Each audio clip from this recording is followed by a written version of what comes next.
everyone. Happy week 8.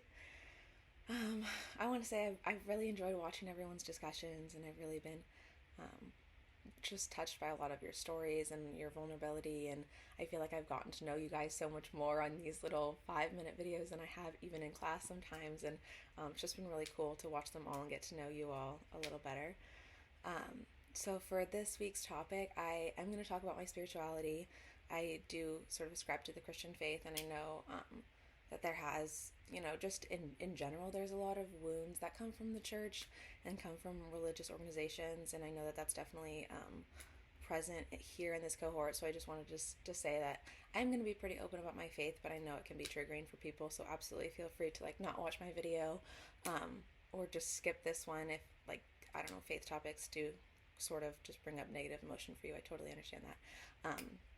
But yeah, so when it comes to death, I think that there's a lot of things with spirituality and my specific faith that are helpful towards sort of alleviating any death anxiety. I really, I say this now, being in my 20s, but I feel really comfortable with the idea of death. And I think that stems not only from what's commonly understood about faith and the fact that okay, I'm going to go somewhere after I die, and I'll most likely be with all my loved ones, and that is really reassuring. But I think the pieces that are even more reassuring is just the daily practice and the daily ideas you have surrounding death and surrounding what the purpose of your life really is, and what the posture of your heart is towards just going about your day and doing the things that we do. And I think one thing that's really big in the Christian faith is just the idea of surrender. Commonly in culture, especially as things speed up, and we talked earlier in this term about how we live in a knowledge economy, and now it used to be common to get your college degree, but now a lot of people need their masters, and there's just this sped up pace, and the internet and media and all this makes our lives move so fast, and I feel like it's really easy to sort of grip on to our dreams and our desires and our ambitions, and try and chase them all, and they come so fast it's hard to think really far in the future. We're just kind of right here with what's the next thing and the next thing and the next thing I want to do. And I think that's hard for anyone, regardless of faith or anything. I think most people kind of get stuck in this cycle of hurry.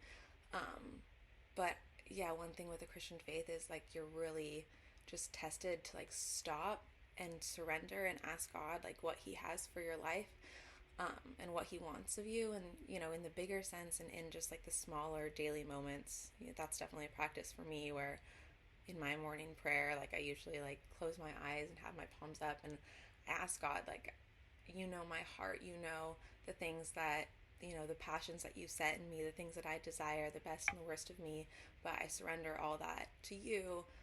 Your will be done, not mine.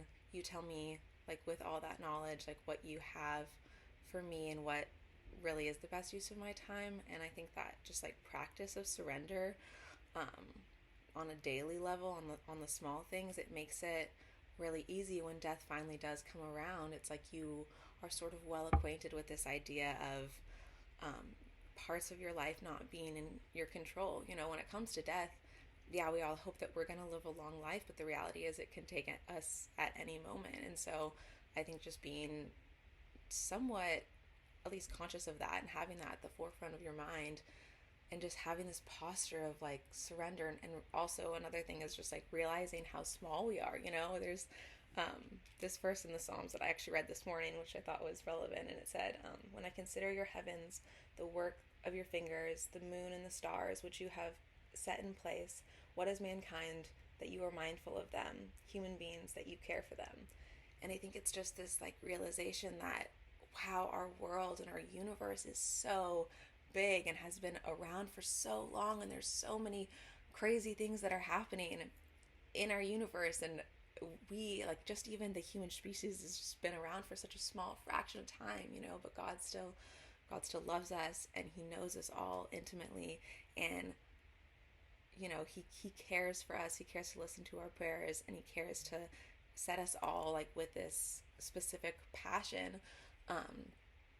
And I think just, yeah, sort of recognizing that our life is fleeting and that we're going to die, and there are so many pieces of our life that we don't have control of. Like, obviously it's good to have motivation, that's not what I'm saying at all. Like, it's good to like have a drive moving forward, have a cause, have a purpose, and have a mission.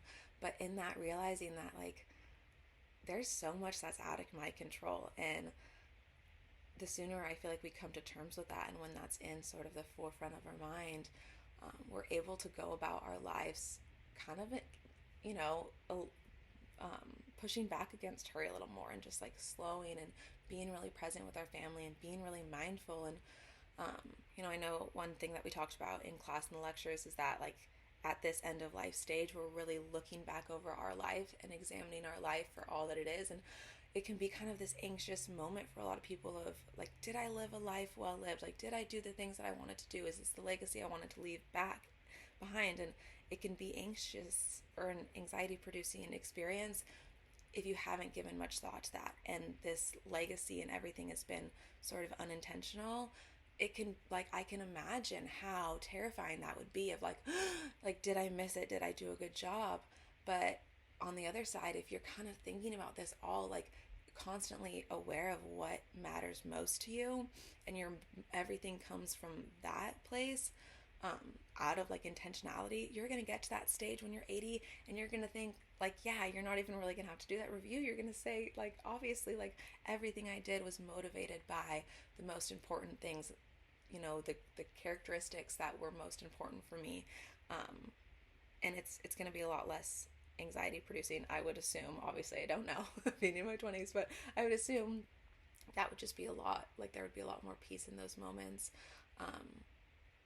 And so, yeah, I think just kind of having that awareness of the fact that our life is fleeting, the fact that there's things that we're not in control of, but also like because our life is fleeting, you put kind of at the forefront of your mind what's most important from the get-go, and you work from there, and you're able to really like develop this character and the things that are most important to you. The things that people are going to say at your funeral, those are going to be things about who you are as a person.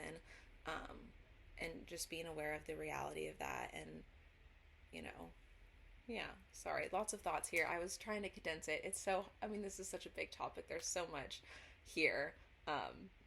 So hopefully that was concise and that was coherent enough for you guys to kind of follow along with what I'm trying to say. But yeah, I think that there's a lot of really cool things about spirituality, and a lot of helpful things from my faith that make the thought of death not really a super scary thought. Yeah, I'm excited to watch your guys' videos and hear what you guys have to say.